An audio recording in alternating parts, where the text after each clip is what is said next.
কথিত আছে ধর্ম হোক যার যার, বড়মা সবার।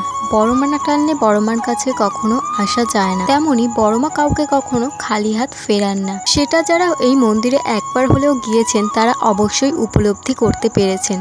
তো আজকে আমি চলে গিয়েছিলাম নৈহাটির বড়মার মন্দিরে।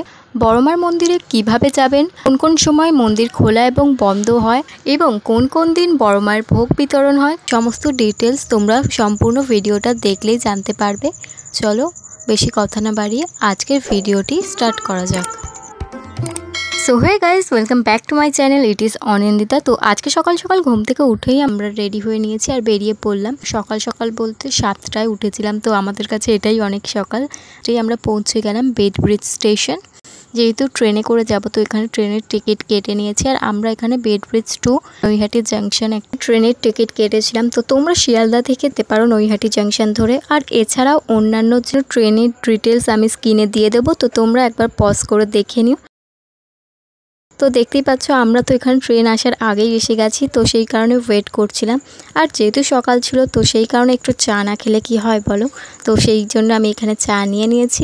এরপর ফাইনালি ট্রেন এসে গেল আর আমরা ভাগ্যক্রমে বসার সিটও পেয়েছিলাম। তারপর প্রায় 3 থেকে 3.5 ঘন্টা ট্রেনে জার্নি করার পর এরকম সুন্দর প্রাকৃতিক দৃশ্য দেখতে দেখতে আর একটা সুন্দর সকালের রোদ উপভোগ করতে করতে আমরা পৌঁছে গেলাম নৈহাটি জাংশন।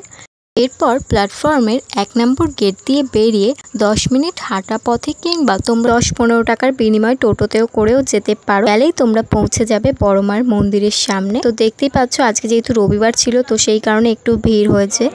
আর তোমরা চেষ্টা করবে এই মন্দিরে গেলে একটু সকাল সকাল যাওয়ার। তো দেখতে পাচ্ছ কতটা বড় লাইন পড়েছে। এরপর পুজোর ডালা, তোমরা মন্দিরের আশেপাশেই অসংখ্য দোকান রয়েছে, তোমরা তোমাদের পছন্দ মতো দোকান থেকে পুজোর ডালা কিনে নেবে। আর সেখানেই জুতো রাখার ব্যবস্থা রয়েছে, তো আমরাও নিয়ে নিলাম এখান দিয়ে ডালা। তো চলো এবার গিয়ে লাইন দেওয়া যাক। আর দেখো এখানে এতই লাইন পড়েছে যে আমরা লাইনের শেষ প্রান্ত এখন অবধি খুঁজে পাচ্ছি না। মানে মেন রোডের পাশ দিয়ে যে গলিটা ঢুকেছে সেই গলিটা দিয়েই লাইনটা পড়েছিল। এই যে আলটিমেটলি লাইন আর শেষ হচ্ছে। ফাইনালি আমরা লাইনের শেষ প্রান্ত অবধি পৌঁছে দেন লাইন দেওয়ার পর প্রায় 1 থেকে 1.5 ঘন্টা পর মেন রোডে আবার এসে পৌঁছালাম। আর এই রোদের মধ্যে দেখতেই পাচ্ছ কি অবস্থা। ইনি এখানে লাইনে দাঁড়িয়ে দাঁড়িয়ে পাশের দোকানের জিনিসপত্র দেখছিলেন। এখানে দোকানের জিনিসপত্র দেখছি, এত 2% কমে গেল, 2% আরো কমে গেছে,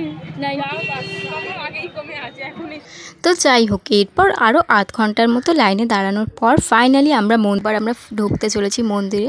আর মন্দিরের এন্ট্রি গেটের পাশেই রয়েছে পুজোর সময়সূচি। মন্দির খোলা থাকে সকাল 8টা থেকে দুপুর 1টা, আবার 1:30 মিনিট থেকে দুপুর 2:30টে এবং বিকেল 4টে থেকে রাত 8টা অবধি। আর সন্ধ্যা আরতি হয় সন্ধ্যে 6টার পর দিয়ে। আর যদি কেউ মন্দিরে বিয়ে করবে চিন্তা ভাবনা করে থাকো তাহলে 72 ঘন্টা পূর্বে মন্দির কমিটির সাথে যোগাযোগ করবে। আর প্রত্যেক শনি ও মঙ্গলবার মায়ের ভোগ বিতরণ করা হয়। তো যাই হোক ফাইনালি এবার আমরা মন্দিরে প্রবেশ করছি।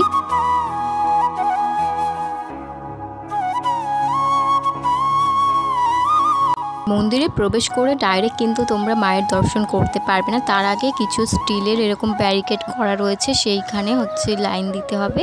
তারপর গিয়ে মন্দিরের ভিতরে একদম প্রবেশ করে তোমরা বড় মায়ের দর্শন করতে পারবে।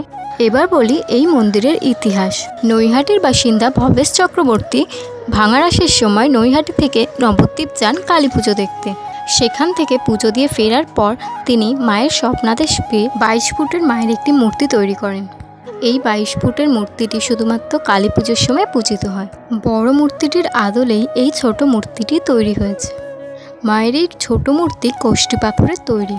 আর মায়ের পরনে রয়েছে অসংখ্য সোনা ও রূপোর অলংকার। তো এরপর আমরা পুজো দিলাম। আর সত্যি বলতে এত লাইন যে এতক্ষণ দিয়েছিলাম মায়ের মূর্তি দর্শন করার পর তার সমস্ত কিছুই মনে হচ্ছে এবার সার্থক হলো। আর এখানে যে পুরোহিতরা রয়েছেন তারা তোমাদের নাম এবং গোত্র সহ খুব ভালোভাবে পুজো দিয়ে দেবে। তো যাই হোক এরপর আমরা পুজো দিয়ে ফিরলাম। তো গাইস আজকের মতো ভিডিওটা এতটাই। ভিডিওটা ভালো লাগলে একটি লাইক, কমেন্ট আর চ্যানেলটি সাবস্ক্রাইব করতে ভুলো না। দেখা হচ্ছে আবার পরবর্তী কোনো ভিডিওতে, ততক্ষণের জন্য টাটা সবাইকে।